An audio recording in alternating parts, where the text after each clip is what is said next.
I now note that the hour has come. Mr. Golden, will you please call the roll to take attendance? Members that are in attendance will please indicate that you are present when your name is called. Councilmember Gilmore Richardson. Councilmember Jones. Councilmember Gautier. Present. Good morning, Mr. Chair and colleagues. Councilmember Phillips. Present. Good morning, Mr. Chair, colleagues, and viewing public. Vice Chair Squilla.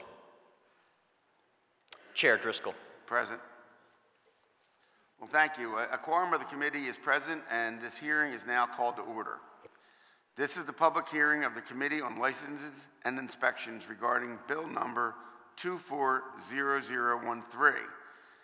Mr. Golden, will you please read the title of the bill? Amending Chapter 9-600 of the Philadelphia Code, entitled Service and Other Businesses, by adding a new section regulating the hours of operation of certain establishments and providing for penalties within an area bounded by East Lehigh Avenue, Kensington Avenue, D Street, East Tioga Street, and Frankfurt Avenue, all under certain terms and conditions. Calling witnesses, Bill number 240013. Mr. Golden, will you please call the first panel we have to testify this morning? From the administration, we have Deputy Commissioner Francis Healy from the Philadelphia Police Department.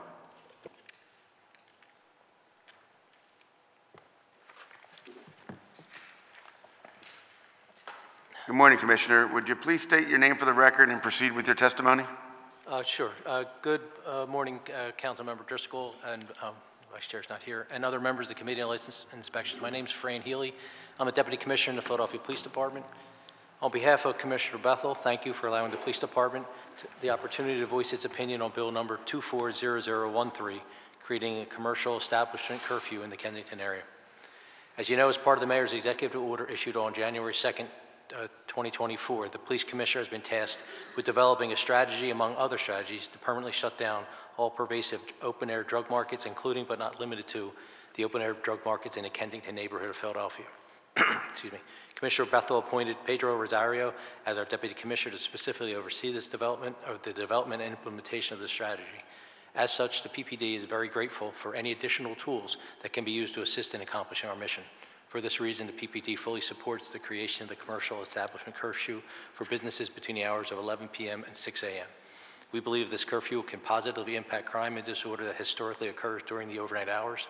Equally important, we believe this bill can create a synergy with the plan being developed by the PPD to address not only open-air drug markets, but the overall quality of life for residents in the Kensington area.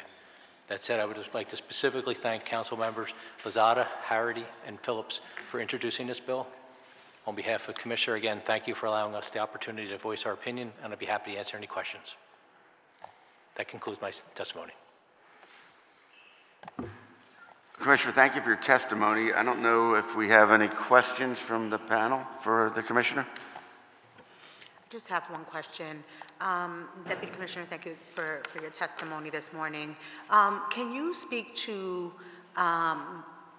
what you all in the police department have found within that target area as it relates to business activity that you all have to respond to between that 11 p.m. to 6 a.m.? What is the type of calls you all receive to address in that area? How does it impact the community from your standpoint, and have you all had an opportunity to talk to community residents about figuring out how you improve or change what is happening there during the course of that time? The overall conditions, thank you for the question. The overall conditions are as what we've seen. It's public disorder, open-air drug use, and a lot of it is associated and has a nexus to certain businesses, especially in the after hours.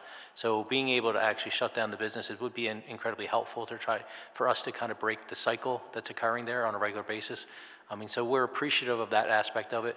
I haven't talked to the community about this personally, but the issue is making sure that the community, the quality of life is really what the whole Kensington initiative is about. open air drug, it's all a factor of it, but improving the overall quality of life. And the ability to actually remove some of the disorder that happens overnight allows us to get a foothold, so we can actually, the plan that is being developed will have a greater likelihood of success if we're not dealing with additional issues overnight. So it's an arrow in a quiver of tools that we can use, so we're very appreciative of that. In the overall, we're going to use everything humanly possible that we can do to address the problem and resolve the problem, but anything that you can offer to help, such as this bill, is greatly appreciated. Thank you. Thank you for your testimony. Okay. Thank you, Commissioner. Thank you, sir. And before we call our next panel, I was remiss, Councilwoman Lazat. I just want to thank you for introducing this bill. I think it's very necessary, and you know, I just commend you on that, and you have the floor. Thank you, Mr. Chair. I appreciate that. As I mentioned, I'm always grateful for the partners that I have on the ground who consistently talk about, you know, ways, or as we have been talking about in the past few months, what tools can we add to the toolbox to better improve what is happening within that geographical area, or not just in that geographical area, but across the 7th Council District as well as in the city. And so I want to say thank you to community residents who have taken the time to reach out to me, to the community businesses within that footprint who consistently reach out to talk about some of the challenges that they experience even after their businesses are closed, and what they show up to the next morning because of the activities that happen between the hours of 11 p.m. and 6 a.m.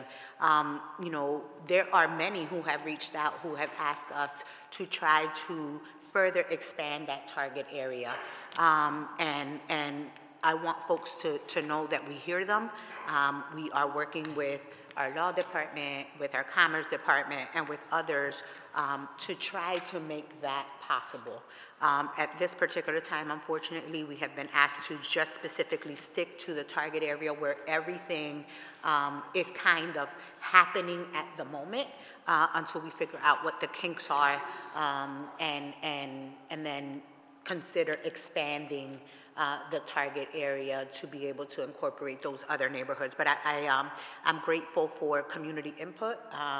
Everything that we are doing through this bill, as well as through the caucus work, has been to improve quality of life for residents, but we also have a responsibility to respond to the businesses in that area, because we recognize that they are the economic engines of neighborhoods, and we want to make sure that we are doing what we possibly can to further provide support to those businesses as best we can through our very targeted work. So thank you very much. Thank you to this committee for setting up this hearing as soon as you have, and for all of the support that we've received. Well, thank you, Councilwoman. No question, your passion, not only for the folks that need help down there, but the people that live there and the businesses that are trying to conduct commerce. And so we appreciate that. Mr. Golden, could you call the second panel? Ms. Kimberly Washington, Executive Director at the Frankfurt Community Development Corporation.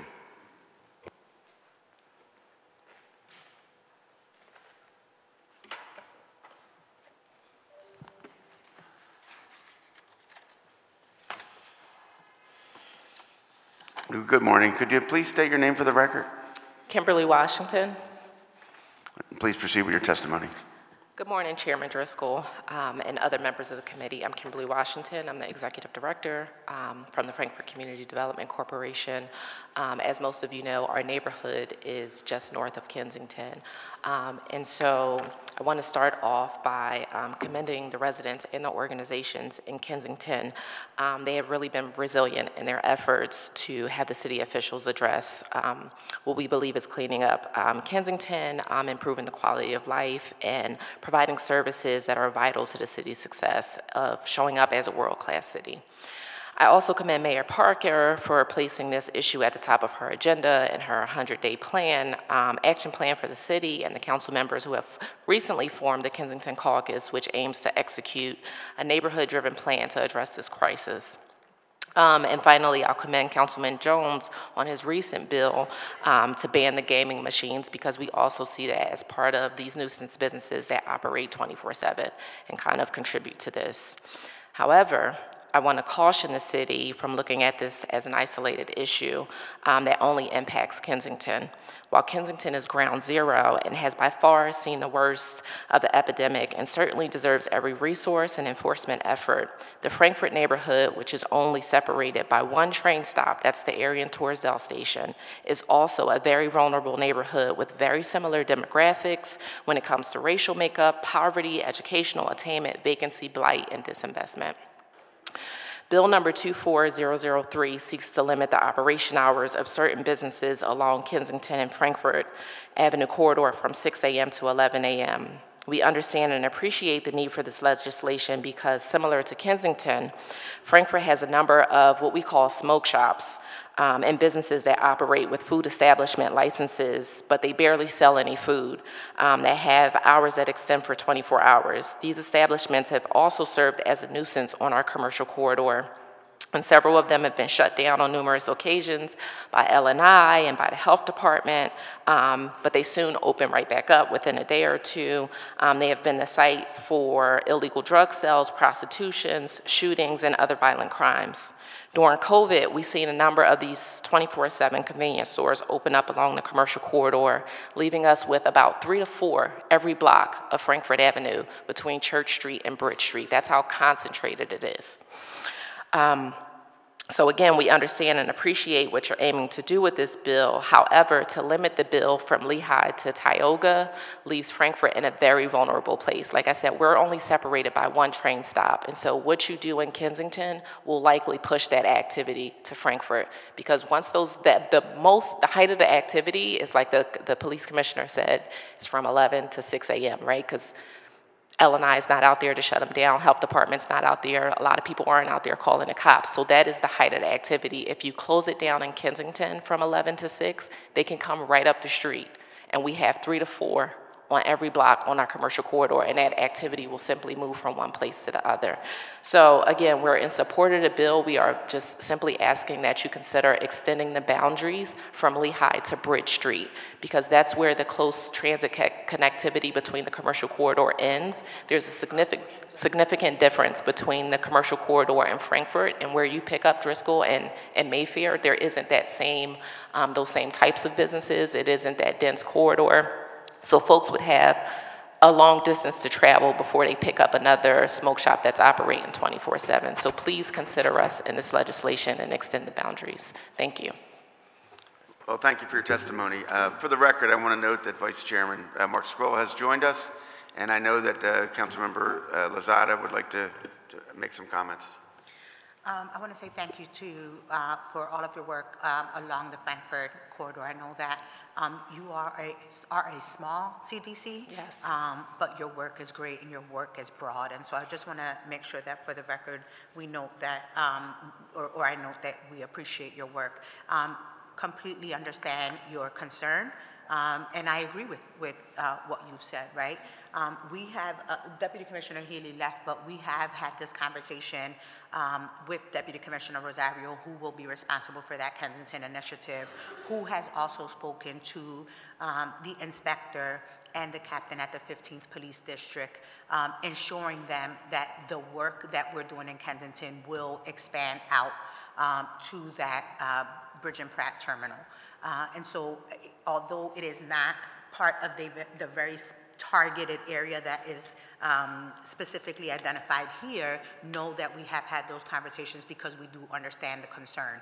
And we have heard from you and the residents in the Frankfort community. And so we need your support. We need the residents to keep us aware, to keep us accountable of what is happening in your community as soon as it happens, so that we can make the necessary adjustments and provide the resources necessary to be able to protect that commercial corridor.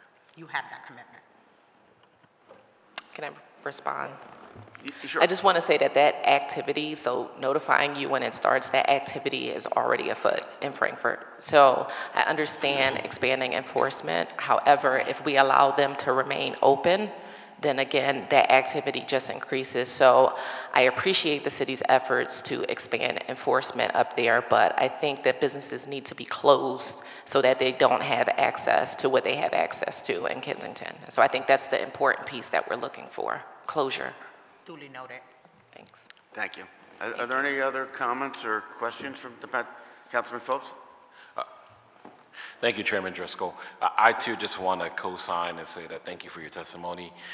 We in the 9th District, and I know other city council members are also looking into initiatives similar to this because we're greatly concerned about this issue not just being an isolated issue in Kingston, but an issue that is around the city of Philadelphia. So we're in conversations as well with how this looks. We want to at least talk to residents and other stakeholders to see, because at the end of the day, what the mayor wants and what the Kingston caucus, especially with Councilwoman Lozada, we have no intentions in the city to make sure that this becomes like an issue for someone else, So we once we clear this up, it's going to be clear, And I think I want you to know that this council is committed to making sure that let's not just dump it off to some other place. Thank you. Thank you, Councilman. Any other questions or comments from the panel? Hearing no further questions from members. Thank you for your time. Thank you. And do we have any other testifiers, Mr. Golden? We do not. Okay. We're ready to move into public comment. Hold on. We have one speaker. Yeah, for public comment. That's for public comment. We'll get to that shortly here. Mr. Golden, will you please call the first person making public comment we have to testify this morning on the bill before this committee today? The first person for public comment is Archie Farley.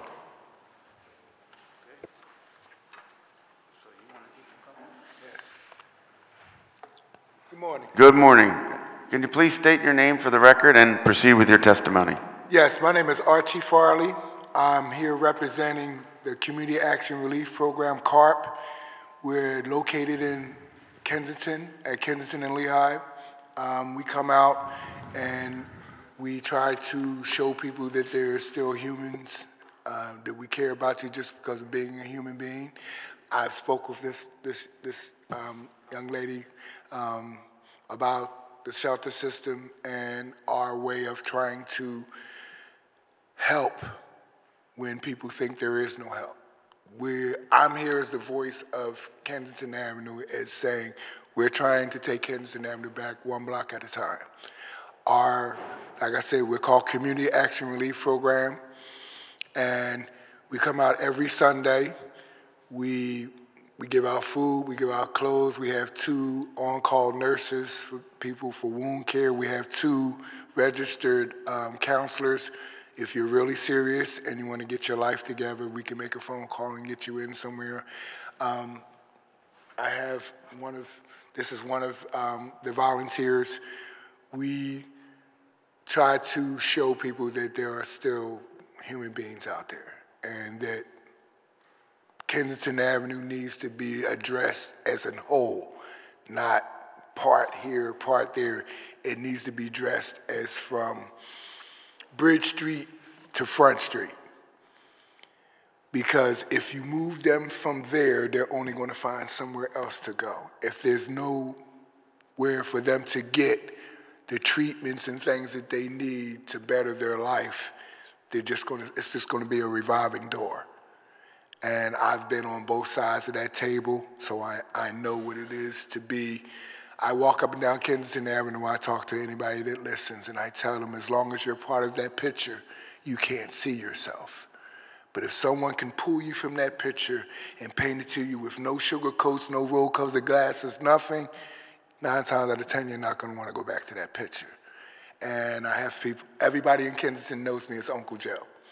And I have people run up to me and say, that conversation that you talked to me that day, you changed my life. My mom lets me back in the house now. She's not following me around thinking that I'm going to take something off because you talked to me that day, and I'm in the program now. And I'm, you know, can I buy you something? Can I do? And I say, I don't want anything from you. You want to make me happy, continue doing what you're doing. Tell someone else your story. Because just talking to someone might change their life. Thank you for letting me speak. Thank you for what you're doing down there, and thank you for your testimony. I'd like to recognize Councilman Squilla. I'll reiterate what Mr. Chair said. We appreciate the services and understanding the whole Kensington plan is not to move people around, put them into different neighborhoods and spread them into East Oak Lane or South Philadelphia or Southwest.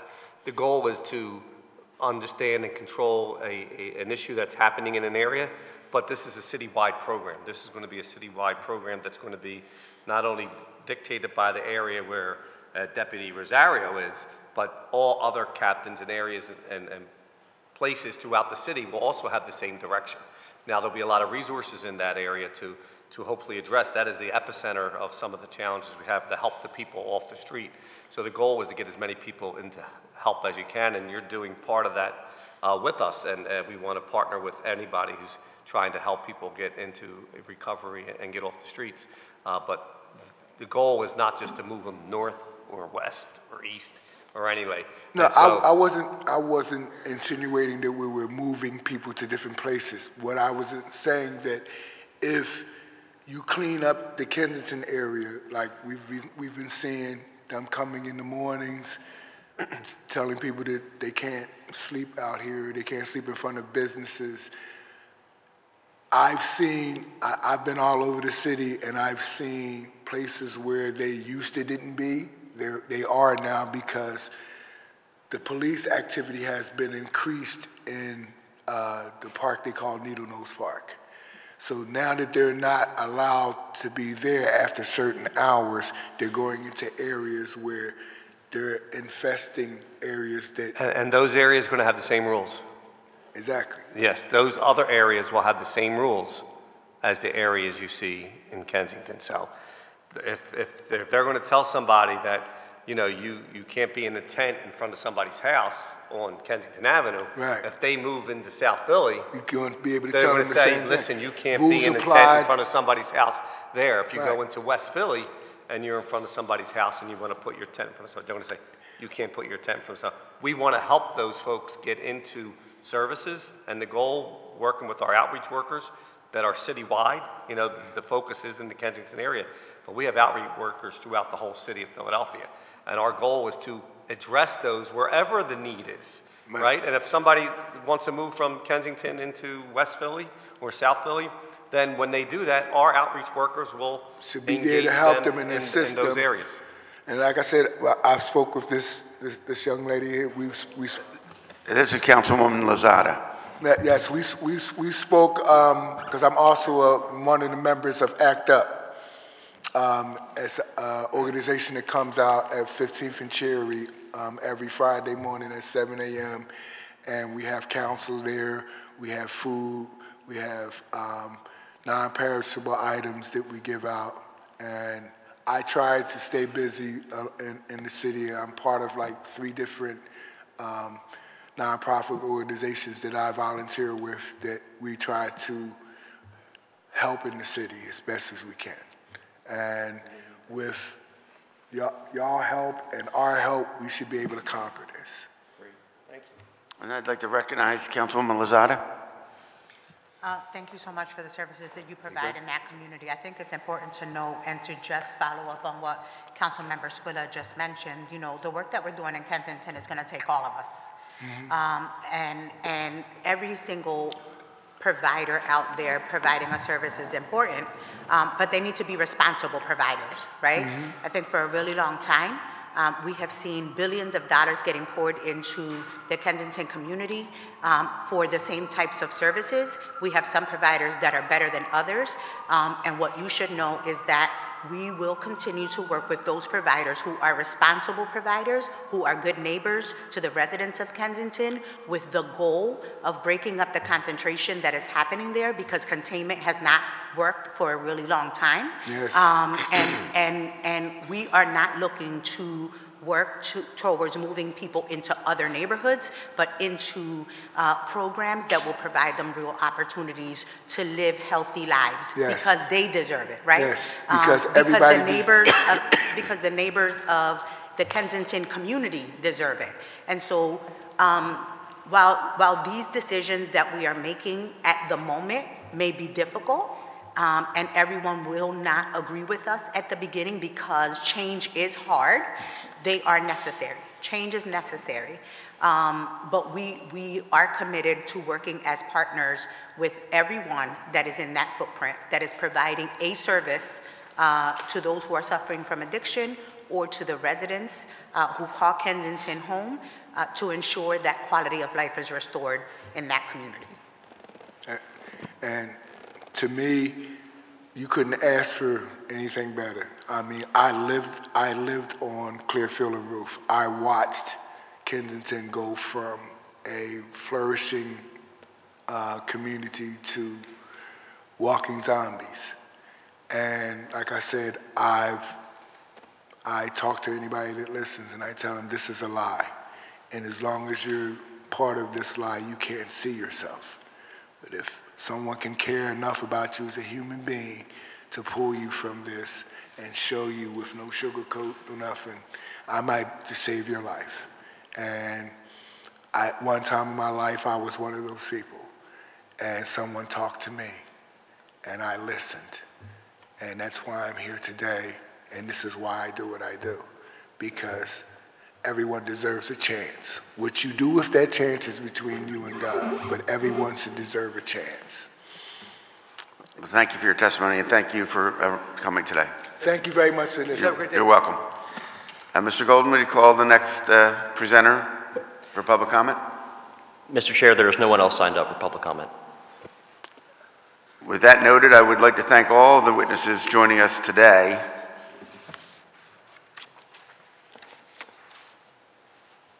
There being no further questions from the members of the committee and no other witnesses to testify on Bill number 240013, I will ask if there's anyone else present in this hearing whose name we failed to call and that wishes to offer testimony on the bill being considered. Hearing none, I want to thank the panels and the witnesses for their participation today. We do value your opinions. This concludes the public hearing of the committee. We will now go into a public meeting to consider the action to be taken on the bill before this committee today. We will now convene the public meeting. Mr. Golden, will you please call the roll? Councilmember Gilmore Richardson. Councilmember Jones. Councilmember Gautier. Councilmember Phillips. Vice Chair Squilla. Present. Chair Driscoll. Present. The chair recognizes Councilman Squilla for a motion on the amendment to Bill number 240013. Thank you, Mr. Chairman. I offer amendment to Bill number 240013. A copy of the amendment has been circulated to all members of the committee. I move that the amendment to Bill number 240013 be approved. Second. The chair notes that Councilmember Phillips seconds the motion. It has been moved and properly seconded that the amendment to Bill number 240013 be approved. All those in favor of the motion will signify by saying aye. Aye. Those opposed? The ayes have it. The motion carries, and the amendment to Bill number 240013 has been approved.